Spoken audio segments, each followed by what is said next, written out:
Maraming salamat sa inyong lahat at kayo'y nakarating upang pakinggan ang ating mga pambato na mga senador para sa darating na halalan.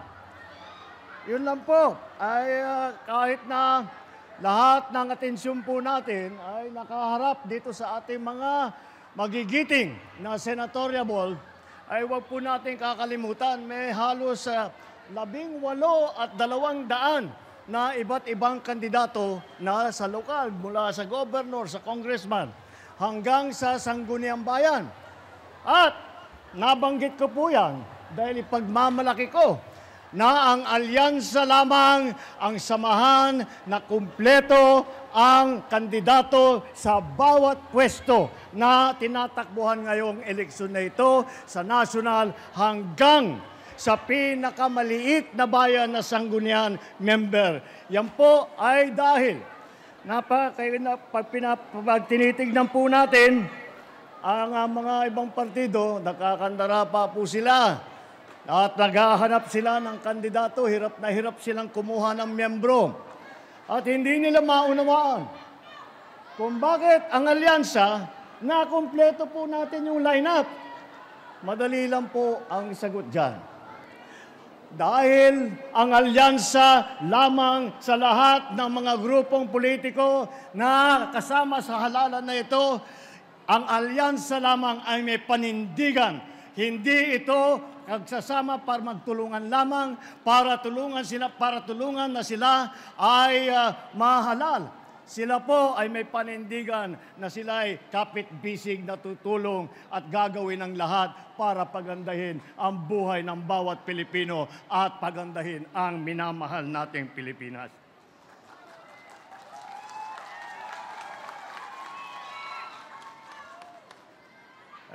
Kaya naman, malakas ang loob ko na magkampanya po sa inyo. Dahil pagka naman, kinumpara naman ninyo itong ating mga kandidato, ikumpara naman ninyo dun sa mga iba, ay wala tayong masasabi na hindi mo masasabi na kahit isa sa kandidato sa kanila ay mas magaling sa kahit sino sa kandidato natin para sa Senado.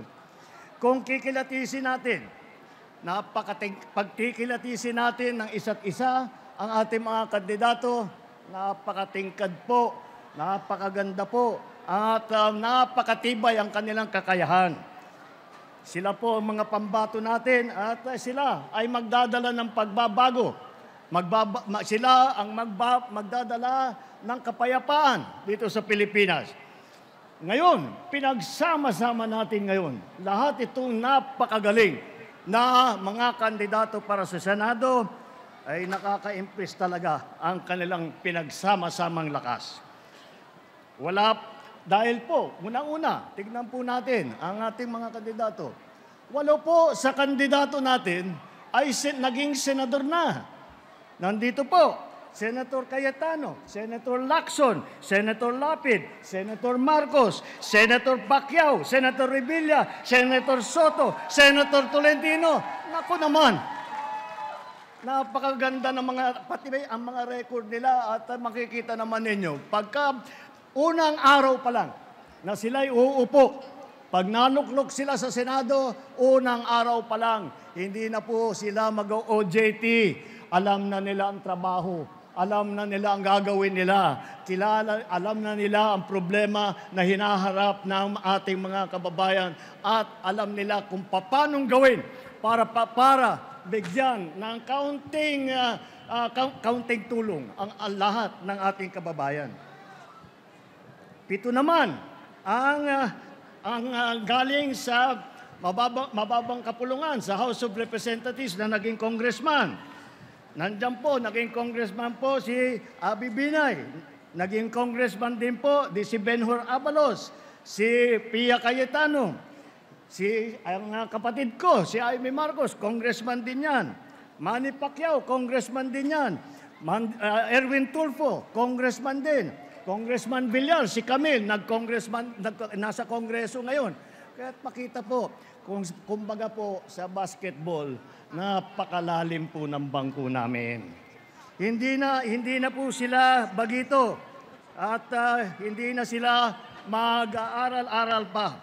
At ang iba, 4 naman dito sa ating kandidato, ay umupo sa cabinet position. Nandiyan po si Benhur Abalos na naging MMDA, tapos naging DILG Secretary. Andiyan po si Erwin Tulfo na naging kalihim ng DSWD. Si Senator Ping Lacson ay siya naman ang linagay sa Yolanda Rehabilitation Commission na tumulong pagkatapos na dinaanan po kami sa Region 8, dinaanan po kami ng kalakas-lakas na bagyo. At si Senator Tolentino ay siya naman ay dumaan din na nag-MMDA po. At masasabi ko, nabanggit na po natin ng Yolanda, alam niyo po, yan ang record po ni Senator Tolentino sa MMDA. Nung nasa Leyte kami, nasa Tacloban kami, walang dumadating po na tulong. Ang unang dumating na tulong ay galing kay Senator Tolentino ng MMDA. Kaya makita mo talagang malalim ang pagmamahal niya sa taong bayan. Alam nila ang trabaho sa bawat level, mula sa kabinete hanggang sa lokal, hanggang sa pinakababa. Hindi sila nagdadada, marami silang ginagawa. Hindi sila, they are not here to oppose, they are here to propose. Ibig sabihin po, hindi sila nandito upang makapagdebate lamang, upang paninira lamang. Sila ay nandito upang maghanap ng mga bagong paraan para tulungan ang ating mga kababayan. 3 naman ang naging gobernador sa malalaking probinsya. Ang kapatid ko, si Aimee Marcos, naging governor sa amin, sa Ilocos Norte. Si Paring Lito Lapid, naging gobernador sa Pampanga.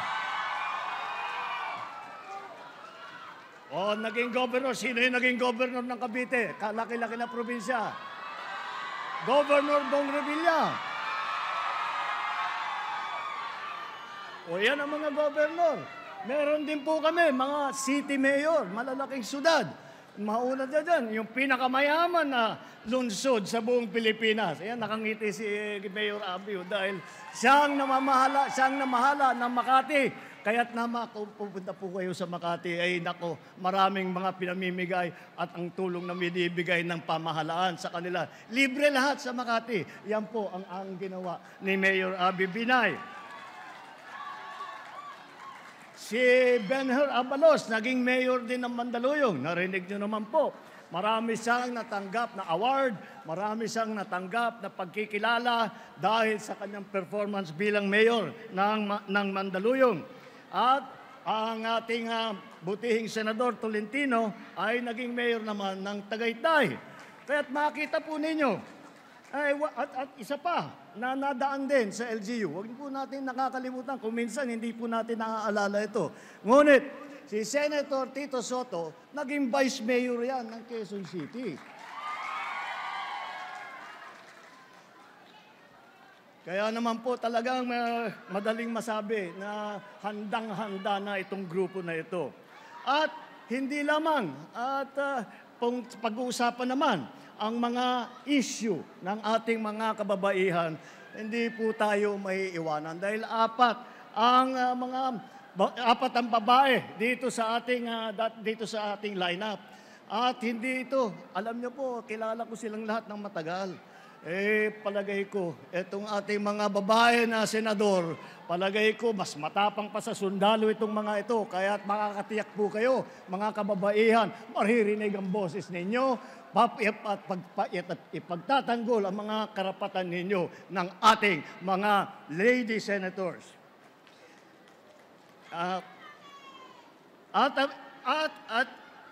Dahil ang ating pinag-usapan dito ay legislatura, ang pagsulat ng mga batas. Dito po sa ating lineup, 4 po ang abogado. Si Attorney Benhur Abalos, Attorney Abby Binay, Attorney Pia Cayetano, Attorney Tol Tolentino. Yan po, sila ay sanay na sanay po at nakakaunawa sa mga pangangailangan para pagandahin ang mga batas na lumalabas sa Kongreso. Pagdating naman sa mga pinanggalingan, baka akala po ninyo, silang lahat ay tiga Maynila lamang. Baka akala ninyo, isa lang ang pinanggalingan nila, sa Luzon lang nanggaling. Hindi po ganun. Pagdating sa geographical representation, dalawa po ang taga Mindanao. Alam nyo, kilala nyo naman ang ating kampyon. Si Senator Manny Pacquiao ay galing...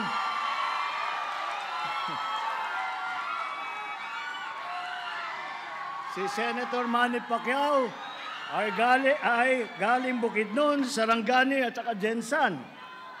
Si Erwin naman, lumaki sa Davao Oriental, sa Sulu. Mga probinsya kung saan nadestino ang kanyang bayaning ama. At isa pa, ang una pong Vicente Soto ay naging senador na galing naman sa Cebu. At alam naman siguro ninyo, ang nanay namin ni Amy, ang aming ina, mga 100% waray.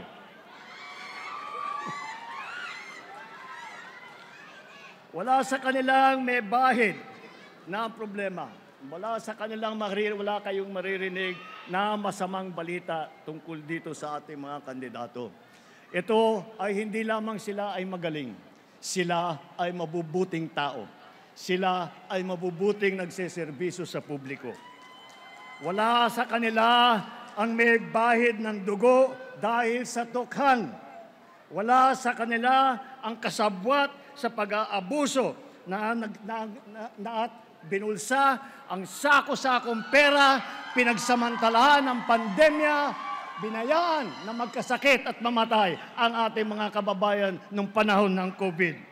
Wala sa kanila ang nagsisip-sip po sa China na yung iba pumapalak pa na tuwan-tuwa na pagka binobomba po ng tubig ang ating mga Coast Guard, kapag hinaharang ang ating mangingisda at ninanakaw sa kanila ang kanilang huli.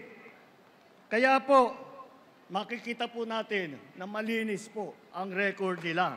Malinis po ang kanilang ginagawa. Malinis po ang kanila naging trabaho. Kaya po, napakadali po ikampanya ang ating lineup.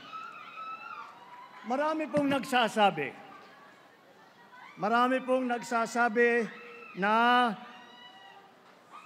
ang midterm election daw ay hindi masyadong mahalaga, hindi masyadong importante dahil hindi naman na magbabago ang Pangulo. At yung naiwang 100 pa na senador ay hindi naman mapapalitan.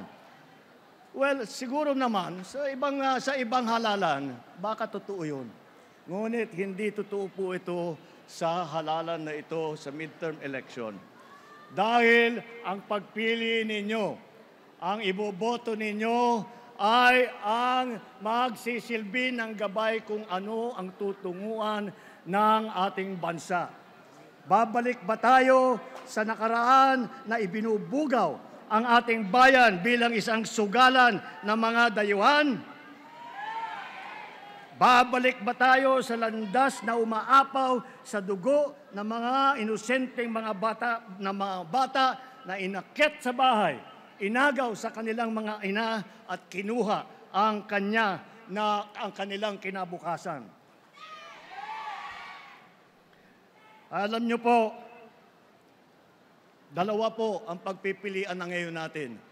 Mamimili ba tayo na babalik tayo sa panahon ng lagim o tayo ba ay tutungo patuloy sa ating kinabukasan na maliwanag, na mapayapa at maganda para sa lahat ng Pilipino? Hindi po namimili kung sinong uunahin, hindi po namimili kung sinong sikat, kung sinong mayaman, basta't Pilipino, tinutulungan ang Pilipino. Yan po ang panindigan po ng alyansa. Kaya't po, pagdating ng Mayo, isipin po ninyo na ang bawat boto ninyo ang magbibigay sa atin ng magandang kinabukasan. Ang kinabukasan na ating lahat na ilayunin natin na mapaganda ang buhay ng bawat Pilipino, mapaganda ang ating minamahal na bansang Pilipinas. At ang pag-asa lang po natin ay ang ating mga kandidato. Kaya't mabuhay ang Alyansa! Mabuhay po kayo. Maraming salamat po. Maayong gabi.